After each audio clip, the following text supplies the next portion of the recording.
Assalamualaikum warahmatullahi wabarakatuh. Semoga kemuliaan dan kebaikan terlimpah kepada kita semua. Amin ya robbal alamin. Di awal kisah, di masa muda Abu Nawas, ia pernah mengagumi seorang ulama sufi yang mempunyai karomah luar biasa. Dikabarkan bahwa ulama sufi tersebut konon katanya bisa berjalan di atas air.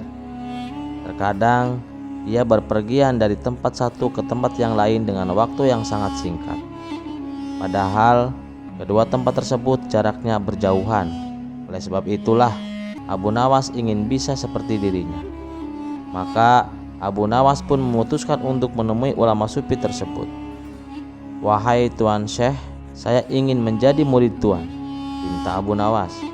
Dengan wajah tersenyum, ulama sufi itu menganggukkan kepalanya sebagai bertanda bahwa ia menerima Abu Nawas. Tentu saja hal itu membuat Abu Nawas sangat bahagia. Lalu oleh ulama sufi, Abu Nawas dipersilahkan menginap di rumahnya.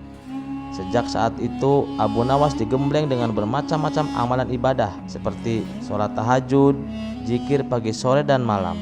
Tak lupa Abu Nawas juga melakukan ibadah puasa seperti puasanya Nabi Daud, yaitu sehari puasa, sehari tidak.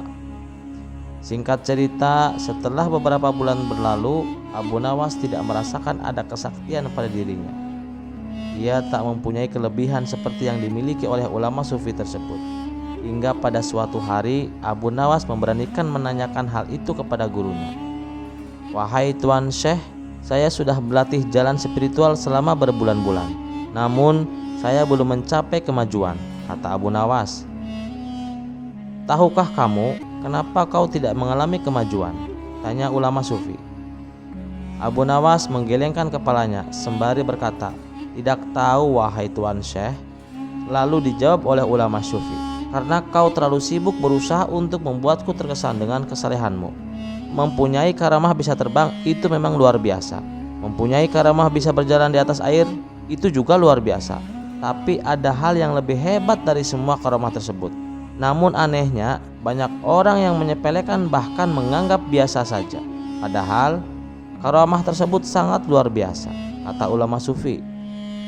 Mendengar itu, Abu Nawas menjadi penasaran. "Karamah apa itu wahai Tuan Syekh?" tanya Abu Nawas. "Istiqomah di dalam melakukan ibadah yang di luar ibadah kewajiban, seperti memperbanyak zikir, memperbanyak bacaan sholawat, dan bangun tiap malam untuk menunaikan sholat tahajud," tutur ulama sufi. Kini Abu Nawas mulai menyadari akan kesalahannya, sebab amal ibadah yang selama ini ia lakukan hanya karena ingin mempunyai karomah dan dianggap saleh oleh gurunya. Padahal seharusnya ia melakukan semua amal ibadah tersebut hanya semata-mata karena Allah. Terima kasih sudah mendengarkan cerita ini. Sampai ketemu di cerita selanjutnya. Wassalamualaikum warahmatullahi wabarakatuh. Kisah selanjutnya. Dikisahkan tetangga Abu Nawas yang bernama Hasan telah bertahun-tahun menabung untuk membeli seekor sapi. Hingga pada akhirnya uang yang dikumpulkan sudah bertambah banyak. Kemudian uang tersebut langsung ia gunakan untuk membeli sapi. Tapi nasib sial menimpanya. Baru satu malam di dalam kandang, sapinya sudah hilang dicuri maling. Hasan pun menjadi sedih dan kecewa. Ketika ia melaporkannya kepada Tuan Hakim, Tuan Hakim tak bisa berbuat apa-apa karena tak ada jejak atau petunjuk apapun untuk mengungkap siapa pencurinya. Kabar tentang hilangnya sapi milik Hasan dengan cepat menyebar ke seluruh penduduk. Kemudian salah satu kawan Hasan menyarankan supaya meminta bantuan Abu Nawas untuk menemukan kembali sapinya. Maka pergilah Hasan ke rumah Abu Nawas. "Tolonglah saya Abu Nawas, sapiku hilang. Itu sapi hanya milikku satu-satunya yang berharga," kata Hasan sambil menangis. Sejenak Abu Nawas terdiam. Ia terus berpikir bagaimana menolong Hasan. "Baiklah Hasan, mari ikut aku," ajak Abu Nawas. Lalu mereka pergi menuju pasar terdekat. Di sana mereka melihat seorang penjual daging yang sedang menjual daging sapi. Abu Nawas segera mendekatinya dan bertanya dengan serius, "Hai kawan, apakah kamu melihat sapi milik Hasan?" Mendapat pertanyaan itu, penjual daging pun menjadi bingung. Ia pun kemudian menjawab, "Tidak, aku tidak melihat sapi milik siapapun. Aku hanya menjual daging yang dibawa oleh para peternak." Lalu Abu Nawas berpura-pura memeriksa daging yang dijual. "Wahai Hasan, mungkinkah sapimu berubah jadi ini?" tanya Abu Nawas kepada Hasan. Hasan pun terkejut dan mulai panik. "Apa maksudmu, Abu Nawas? Sapiku tidak mungkin berubah menjadi daging," jawab Hasan. "Tenang Hasan, jangan tegang begitu," balas Abu Nawas. Kehadiran Abu Nawas dan Hasan ini menarik perhatian orang-orang di pasar. Apalagi ketika mereka tahu bahwa Abu Nawas sedang melakukan penyelidikan. Setelah berhasil menjadi pusat perhatian, Abu Nawas berkata di hadapan orang-orang, "Ketahuilah, bagi siapapun pencurinya, kalau dalam 1 hari tidak dikembalikan, jangan salahkan saya. Bila aku akan melakukan tindakan seperti dulu yang ayahku lakukan saat kehilangan keledainya," ancam Abu Nawas. Ancaman Abu Nawas ini pun tersebar dan menjadi perbincangan orang-orang.